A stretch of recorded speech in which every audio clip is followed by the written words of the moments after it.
Good evening. Welcome to Full Bloom, everyone. We're glad you guys are back to help us celebrate our independent policy movement for progress, to bring power to people like you. We have a really great episode ahead for us today. We're going to be talking to another congressional candidate. You want to let them know what candidate we're going to be talking to today, Heidi? Absolutely. Yeah, we're very excited to be talking with Lisa Ring, who is running for Congress in Georgia's 1st district. And she is a mom and a former corrections officer. And she has some very interesting policies, especially those about campaign finance reform that we're excited to talk about today. So thanks for joining us.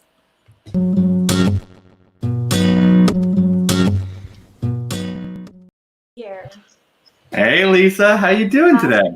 Good. How are you doing? Oh, we're doing great. Well, it's a pleasure to be able to talk with you today. I really am admiring the fact we were talking about this before the episode started. This is not just your first run for office. This is the second time you're running for Georgia's 1st. And, this time there has been definitely a groundswell behind you. You've learned some lessons from the campaign. And so I'd love to just ask you, what was the inspiration for running for office that first time when you ran, and why you decided to, run again this election cycle? Well, I never expected to be a candidate. I never wanted to be a candidate. When I started off my career as a community organizer, I was 18 years old and I was knocking on doors and I was an activist.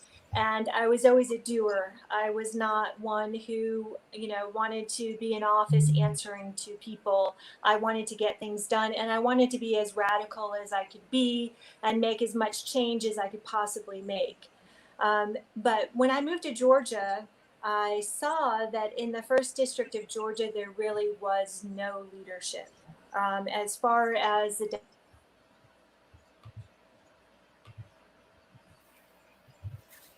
It seems like So I worked very hard to bring us together as a district to get people to run for office, encourage them to, because 85% of seats in Georgia before 2018 were unopposed. They were just incumbents running election after election. And that's not democracy. And it's not representative of all of the people in the district. So we started an effort of organizing the district and inspiring people to run for office. And we were wondering who was going to run against Buddy Carter, who is the current congressman. In 2016, nobody ran against Buddy Carter. He had no opponent at all. So we were gearing up for 2018 and looking for the right person, and it ended up being me. We had a few people who said, well, I might if nobody else does.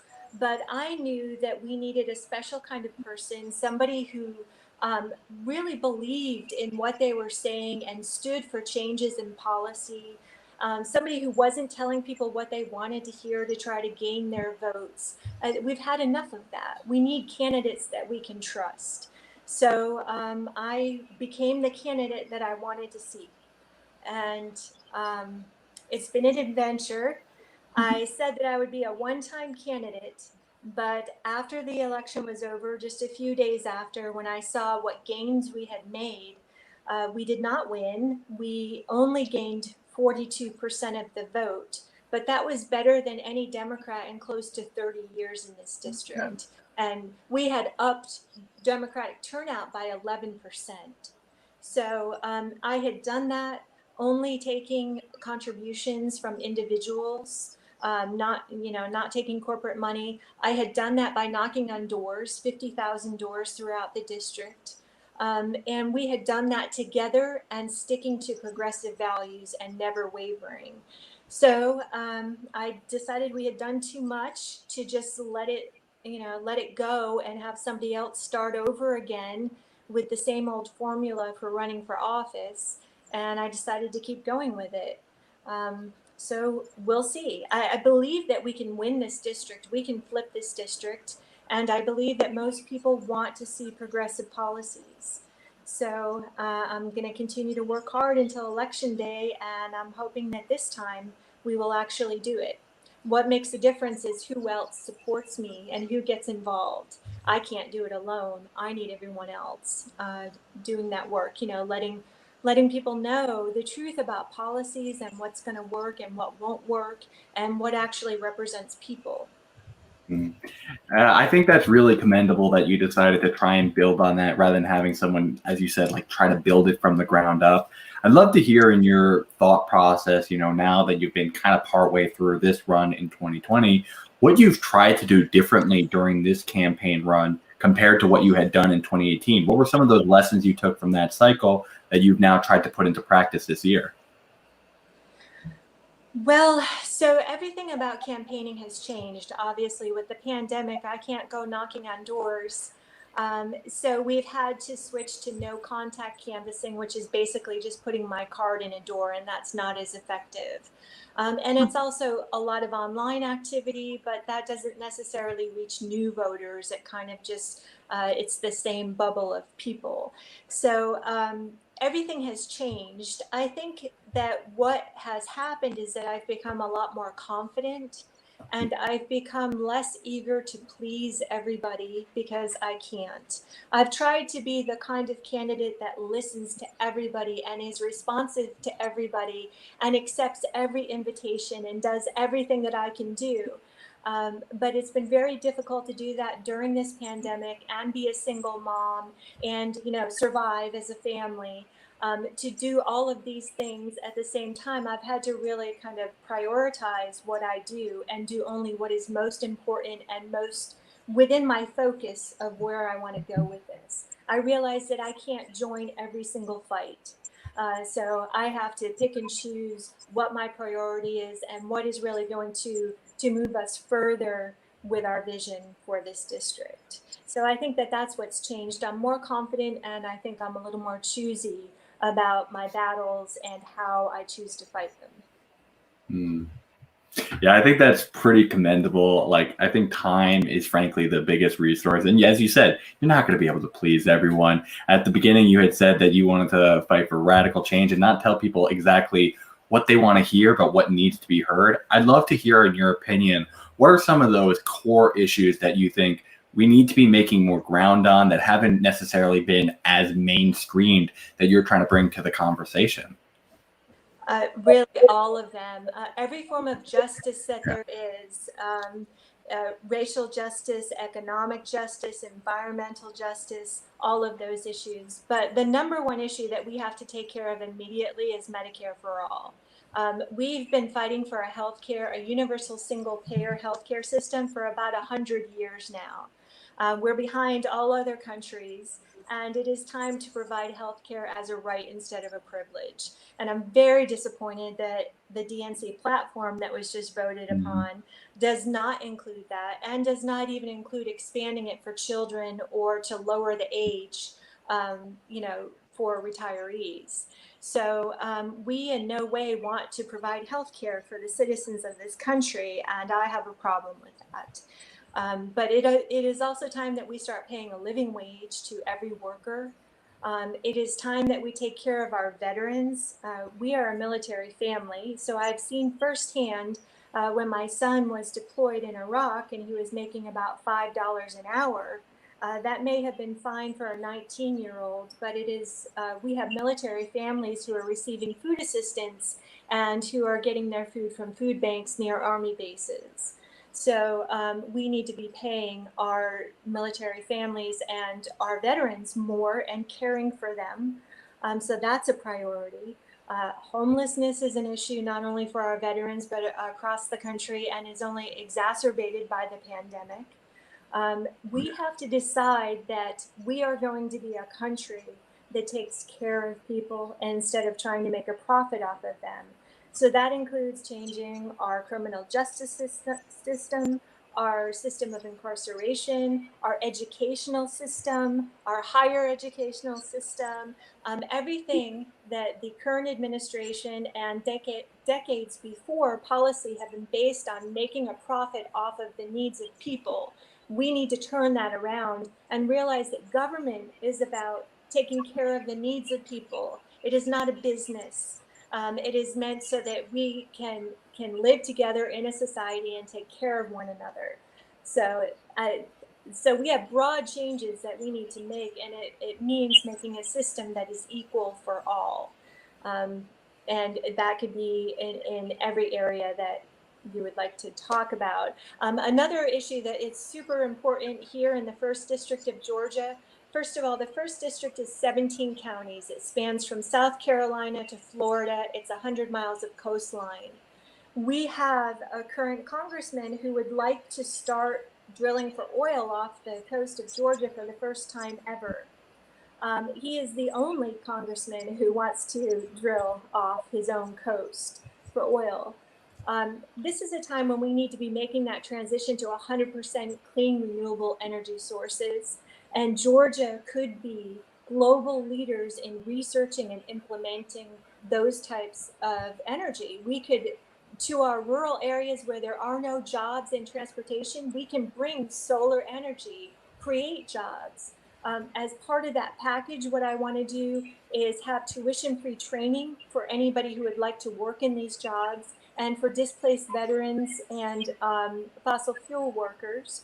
I would like to have a federal job guarantee so that anybody who wants a job can get a job. And I would like to change the infrastructure to a green infrastructure, and have a transportation system here in Georgia, because we don't have one, so that people in these rural areas can get to their jobs where they are paid a living wage. And we are actually having an economy that is good for the planet as well as the 1st District. I think that we can be global leaders in clean, renewable, sustainable energy sources and be kind of the Silicon Valley of these energy sources right here in Georgia. So that's a vision that I have. We are addressing climate change, of which we are particularly affected because we're right here on the coastline, and rising sea levels are affecting our properties and affecting our jobs and our economy. We have to do something about climate change. So there's a way that we can solve a problem while at the same time creating opportunity for everybody. So that was a lot, sorry. Yeah, there's a lot there. I love the radicalism, kind of, as you said. It's radical because that's not what Congress is doing right now, but it's not radical because it's common sense. And frankly, a lot of people do support these policies. And I also just wanted to say, like, thank you for your service. Like, frankly, I think military families are all kind of part of the fold of supporting those that do go off. So I wanted to say thank you for raising a son who went and actually did that. I think that's also incredibly commendable. I'm sure you had many worries when it was happening as well. That stress can be unbearable. Yeah, I tried to talk him out of it. I did not want my child joining the military, but he did it, and I'm proud of him. And I just want him to be good at what he does. And I want all my children, I have 4 of them, to be conscientious and to give back to the world. So, but I am proud of him. Well, that's great. Speaking of that, we don't normally talk about this as much on our interviews yet, but speaking of your international policy, I was just looking at your page here and I saw some really interesting things that I was aligned with. So I was wondering if you could explain to people more about your international policy, and if your experience of being a military family had any influence on that, and just your overall feelings on the U.S. involvement internationally, positive, negatives, everything in between. Like, what are your feelings on how we should move forward? Yeah, so I'm in an interesting position in that I am actually more of a pacifist, and I think that war should be only a last resort, and that what we should do is be part of a global community that relies on diplomacy and talking through our problems. I think that we can do such. Of course, there are times that you can't, and we should have a fully equipped military that is trained, of people who choose to be in the military for those times. I think mostly our military should be for defense. We should be at home protecting the land that we have, but every once in a while somebody needs our help and we should be able to help them. But I think that diplomacy should be our focus always. We should be worried about things like trade, our trade relationships, and we should be worried that we have become a country that is a laughingstock because of our leaders and our foreign policy, that we get angry at world leaders and we don't treat them with respect, and it has affected our standing in the world, so that we can't go to the table and negotiate if we don't want to be part of, the UN or any type of global agreement or committee to make decisions about policies that affect everybody. We are not, the only country in this world. We have to work with other people, and we have to have policies that show our responsibility as a nation, and we should be leaders. So it is concerning to me that we choose to do the things that we do and to be everywhere and to think that we know what is best when sometimes we don't know what is best. I think sometimes we need to defer to other countries and work with them so that we are all in unison and are working for the same goals, which is for people to be able to prosper and live in peace. Right. Absolutely. So just to follow up on that topic, as well as the talks about your vision for Georgia with the Green New Deal and those types of things, just to put that kind of together, I was just wondering your thoughts on, actually having possibly the military, help with environmental policy globally. As you know, the U.S. only equates to about 15% of global emissions. And there is a lot of work to be done elsewhere as well. Do you have any thoughts on ways that we could have that sort of a diplomatic relationship with other countries? Is that something you've ever considered? I'd love to know your thoughts. I have not considered that. So that is something that is a new consideration for me, but off the top of my head, it sounds like a good idea. It sounds like something that it is a mutual concern for everybody on this planet. So it is something our Department of Defense has said climate change is a threat to national security. So Yeah. Obviously they need to play a part in solving that problem. And I think that would be a good way to use our military globally. So Yeah. I would certainly have to explore that idea. I can't Right. say much on it because I had not considered that before. But Okay. Yeah, there could be significant cost savings from that. I know from yeah, just the idea of defending oil fields that we have abroad in our supply chain. Currently, the U.S. military spends around $81 billion on that effort. So if we're trying to move towards a green kind of economy, we don't want to be encouraging the use of oil. And frankly, we built up our own oil supply here as a nation where we shouldn't be as dependent on foreign suppliers.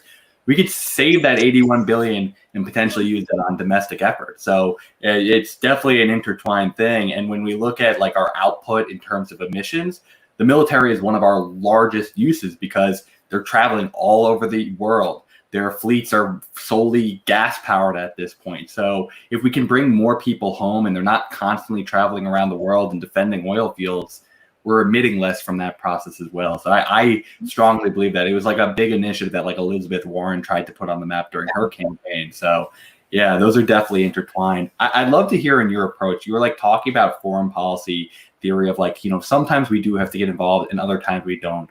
I'd love to hear in your opinion what your thoughts on just general like intervention are. Like sometimes there are humanitarian crises. I'll give a specific one in my mind right now. Like there's been a large focus during the past 4 years on China. Right now, they are currently having re-education camps for the large Uyghur population there.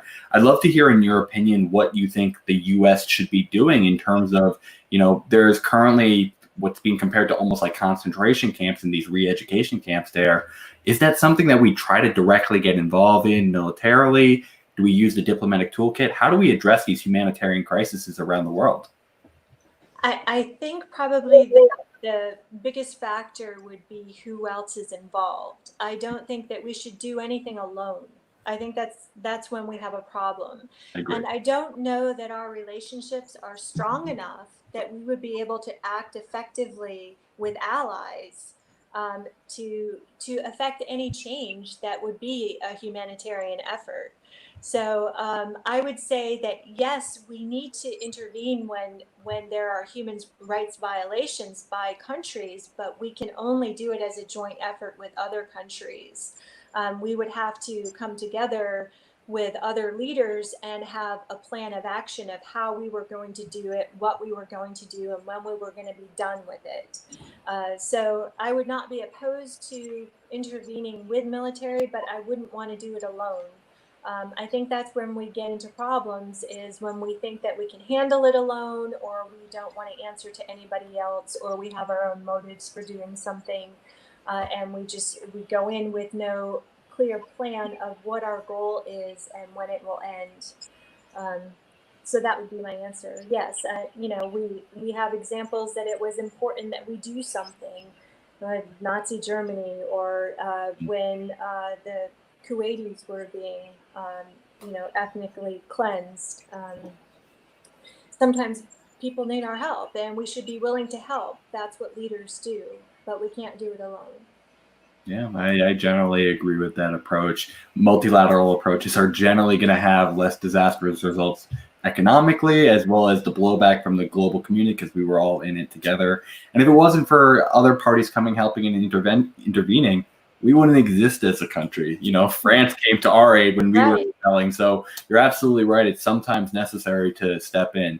I wanted to take a moment to now, let's come back to America. Let's come back to the communities that and I'd love to hear in your approach, Heidi had kind of alluded to this in the introduction, that you had some ideas around campaign financing, because, you said these ideas are radical.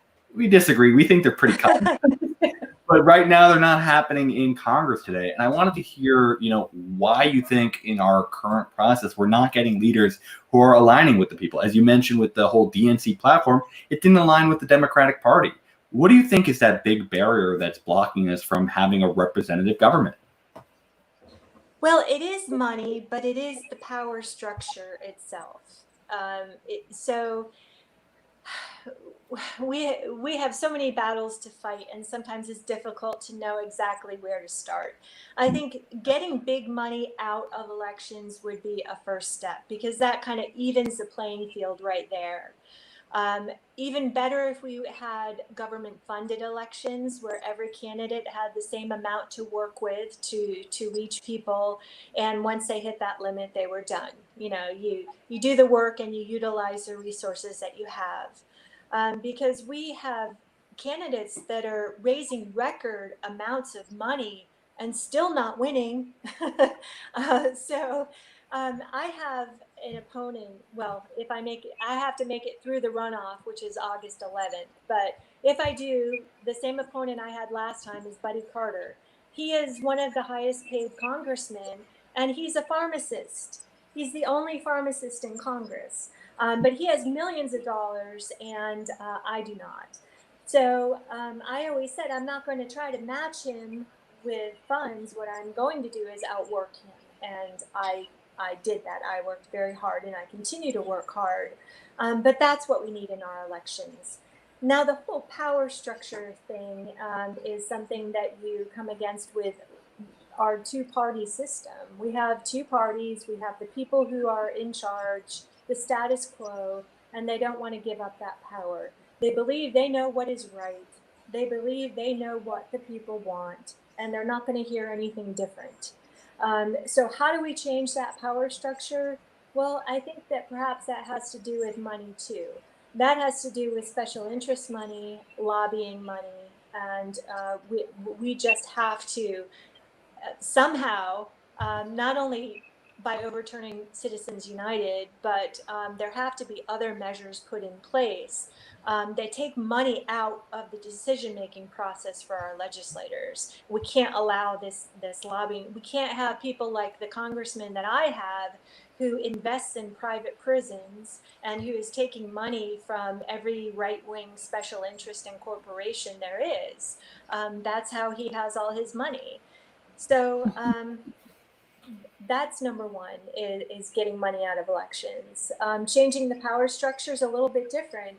We need people, first of all, we have to replace people who are not listening to voters.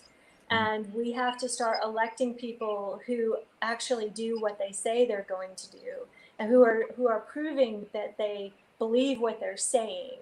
A lot of times we have people now who are labeling themselves progressive who don't even know what that means.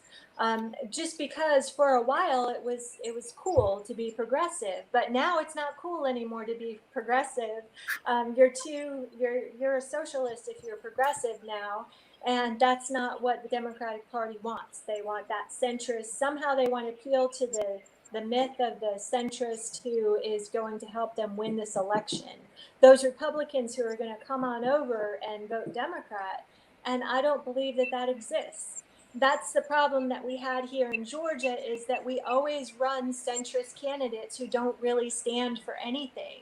And people aren't enthusiastic about centrist candidates who don't have a real stand on policies and who are not passionate about what they're doing. So we lose every single time.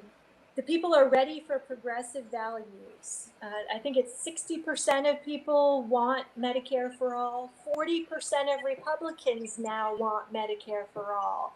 Now that we've had the pandemic and millions more people have lost their health insurance because they don't have jobs, it is shown to the country that Medicare for all is something that everybody would benefit from and that we need.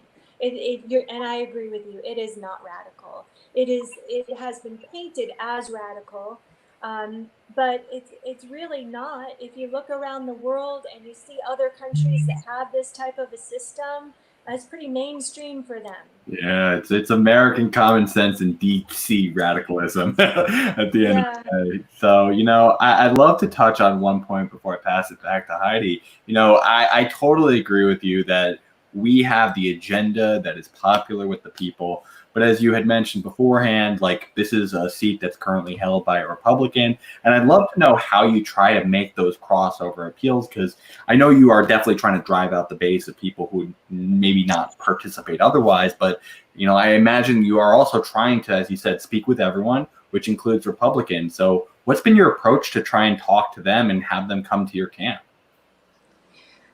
Well, the first thing that we've done is to talk to everybody. So when we were out canvassing, we didn't have lists of Democrats that we knocked on their door and only talked to them. We talked to Republicans, independents, and Democrats. We knocked on every single door in a neighborhood. Mm-hmm. And what we did was we talked about issues. We talked about healthcare. We talked about a living wage. We talked about the environment. And we found that they agreed. If they didn't ask that question first off, are you a Democrat or a Republican? If they didn't ask that question and they actually started talking about an issue, usually it would end with, I'll vote for you. So it's really getting past the partisanship of elections and getting to the issues that they care about. And a lot of the places that we were canvassing it was rural Georgia. Nobody went there to canvass. A lot of people said, this is the first time I've ever seen a candidate at my door. So they were just happy that someone was coming to talk to them and cared about what they thought. I think that it's really just about connecting with people one-on-one about issues and showing them what their self-interest is. That if they want someone who's going to care about clean drinking water, or if they want somebody who wants their family to have health care, or wants them to be able to pay their bills by paying working a full-time job, that they're going to have to, look into who they're voting for and make sure that they're voting for that person who is going to do those things. We have to make that connection for people. And that's been a focus of my campaign and that's our hashtag too, empowering, is empowering the people of this district and letting them know that they have the power to make change, that they don't just have to sit back and let the legislators pass whatever special interest legislation they want to pass. They can put pressure on their legislators, and if those legislators aren't meeting their needs, they can get rid of them, and they can put people into office who are going to listen to them. So it's been my job to try to educate people and get them engaged, because a lot of people feel that they don't make a difference. And I understand it. I understand how you can look around and you can feel like, what am I going to be able to do about this? And it doesn't matter if I go vote. Also in Georgia, we have a voter suppression problem and a corrupt election problem. So So people are really kind of disenfranchised in my state, but it's really about educating and finding ways around all those barriers that take people's power away from them. Yeah, something you just said made me just curious. I don't know if you know about the situation in Atlanta with Representative John Lewis, being that you are in the Democratic Party locally where you are. Do you have thoughts on how that process went at all? Maybe insights you can give to people, because to me and a lot of other people, it seems kind of bewildering how they can replace a representative like that in that sort of manner. Do you have any insights or thoughts on that? Well, I was part of the process. So since I am the Democratic chair of the first district for the Democratic Party of Georgia. So Okay. I was on the executive committee that voted for the person who will be the candidate, Nikema Williams. The process was this: anybody who was interested could be nominated. There was a list of 132 people, I think. And then there was a nominating committee that was made up of people like Jason Carter, and I don't remember who all else was on the committee. And I don't know how they were formed, but they were the people who pared it down to 5 candidates. Mm-hmm. And then we got to, over the weekend, see, the way Georgia law is set up, we really only had 24 business hours to come up with a candidate. So we had, because it was a Friday, we had all weekend to come up with a candidate. So they pared it down to these 5 candidates. And then we had a conference call, and the candidates were able to speak for a minute, and then we all voted. I think there were only 3 votes not for Nikema Williams, and I was one of them. I voted for Park Cannon. So, I mean, the process, it was inevitable that it was going to be the way it went. But I don't know how it could be improved except to change Georgia law about what happens when a congressman is no longer able to fill their role, and perhaps we need to revisit of how we choose our nominees for that position. It was unusual because we knew that John Lewis was sick, and we knew that that was going to happen. So I would think that he would already have had a process in place where he would say, this is the person I would like you to nominate if I am unable to carry on as a congressman. But that's the way the process was. Since Nikema Williams she's the chair of the Democratic Party of Georgia, and she is a state senator. She's popular. Okay, right. Yeah, I mean, because, obviously we had been familiar with Barrington Martin II and his run, and a lot of it was actually focused on this very issue, the fact that this would happen, because Representative was in a bad health condition, and that, that was part of why he was running in that moment. And he tried to reach out to the representative to see if he had a plan or if he'd be willing to, so that was just we were sort of curious, I guess, as to how that had happened. So thank you for that insight, certainly. Sure. Do you have any advice for him? I know that he's going to run in September. Would you have any advice for him if you want to take that position for the short couple months? Would you have any thoughts on that? I'm sorry, he's going to run for John Lewis's seat? No, Nikema Williams she's already there for the general election, but there's a special election. I'm sorry, I didn't know you weren't aware. There's a special election on September 29th to see who will fill Representative Lewis's seat for the remainder of the year. So there's actually a separate special election happening just for that period. So I didn't know if you had any thoughts on that. I was just curious. No, so okay. I guess I'm not aware of the process. Okay. Yeah, so we've heard nothing since we elected Nikema about what happens next. So Okay. I don't know what advice to give other than reaching out to as many people as he can and letting them know who he is and what he's doing, because that's what it's all about, is name recognition. The more people see a person's name, the more likely they are to be voted in. So I would say he needs to get on the phone and talk to as many movers and shakers as he can, and try to be, present at any, I guess they would be Zoom calls now, but any type of, anywhere where he can get exposure would be my advice. Oh, well, thank you for giving us this insight, Lisa. I wanted to focus on one last thing before we open it up to fan questions, and I will lovingly give Heidi another opportunity if she has anything else as well. But I wanted to hear, in your opinion, let's say you are able to win this election in the fall, what's the actual plan that you think representatives need, progressive specifically, to actually get this agenda accomplished? What would be your leadership style when in office? My leadership style. Wow, no one has ever asked me that question. So I'm very much a team player, and I think that to get things done, what we need is more like-minded people doing the same job. So we need a Congress that is conducive to a progressive agenda, and I think that that is entirely possible. That is only possible, though, with the support of the progressive community.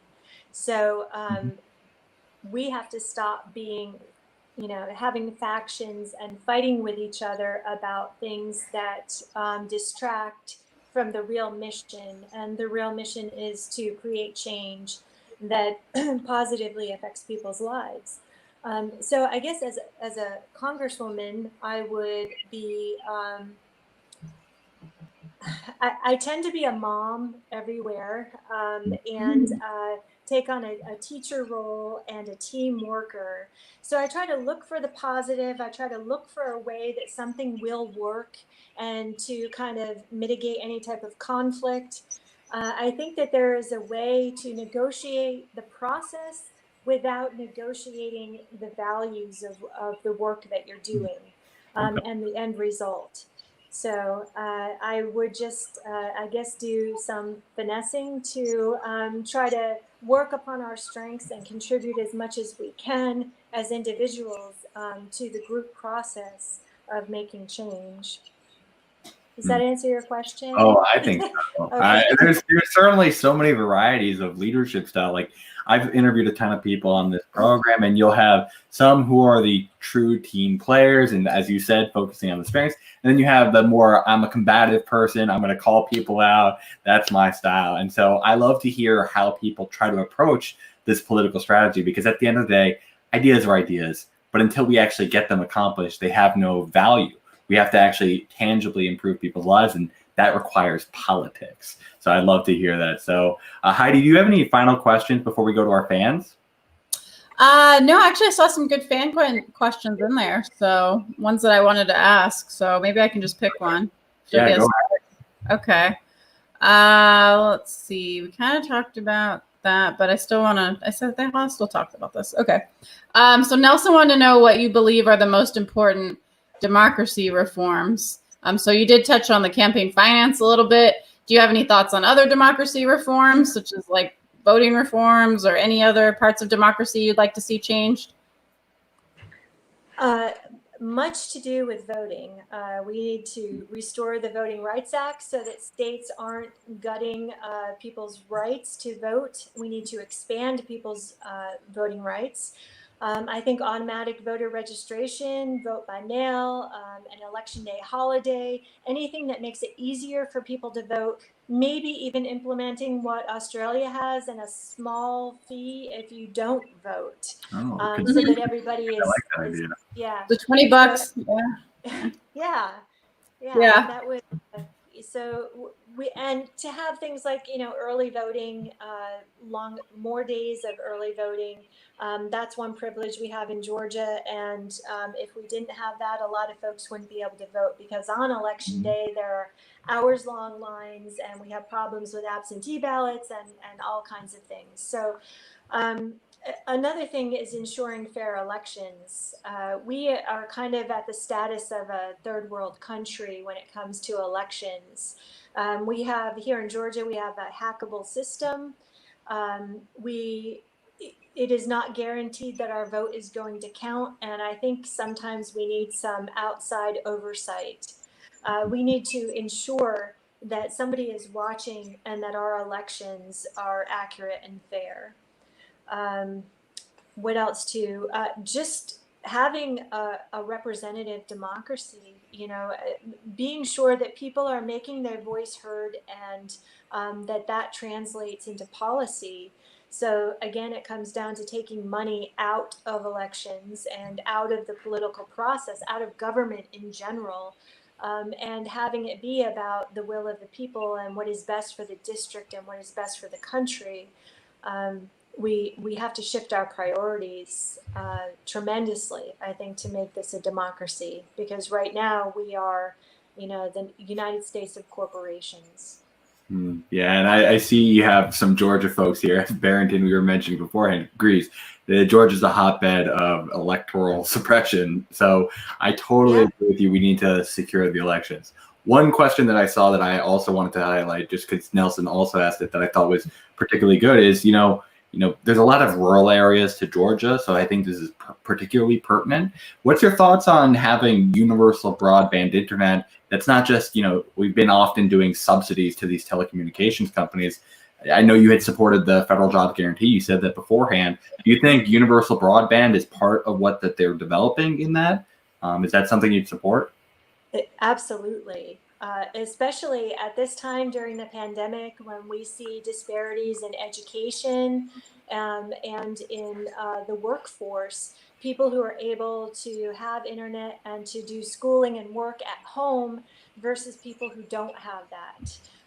How are kids going to learn when they don't have access to the internet? I believe that is something that should be universal. If we expect education and opportunities to be equitable, we have to provide that. And there are a variety of ways to do it. We can make it government funded. We could also do co-ops for a variety of resources for the community. I like that idea too. So there are a lot of different ideas, as long as we are making sure that everybody has the same opportunities. Yes, absolutely. Oh, that's great to hear. Let's do two more questions from the audience. I'll pick one here. Oh, this is a good one. This is a favorite of the channel. So I'm curious, Lisa, do you have any thoughts on universal basic income in general? Is that a program that you support? Have you explored the idea at all?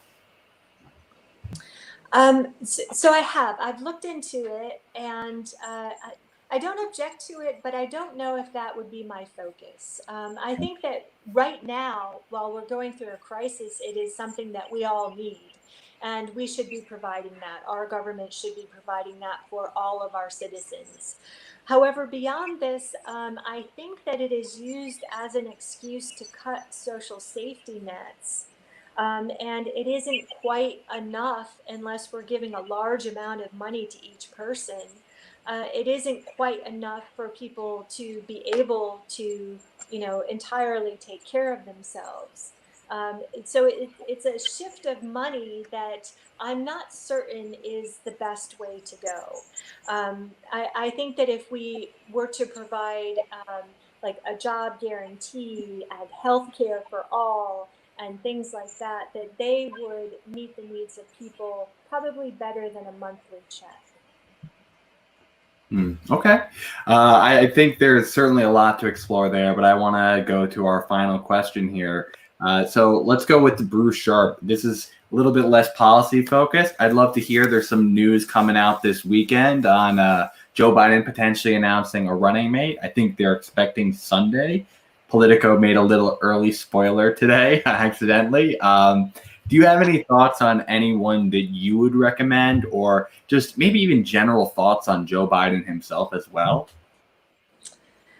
I think I'll stay away from that one. I am hoping that he does pick a woman. I think I think a woman of color would be a good choice to kind of balance out his maleness and whiteness. I'm not going to say a lot about Joe Biden. I know that being from Georgia, that a lot of people are in love with Stacey Abrams and wanted her to be his running mate. I don't think that she's on the list anymore, though. I think he has a list of 4 or 5 people, Tammy Duckworth, and I can't think of who else now. But being from Georgia, we'd like to see a Georgian. Yeah.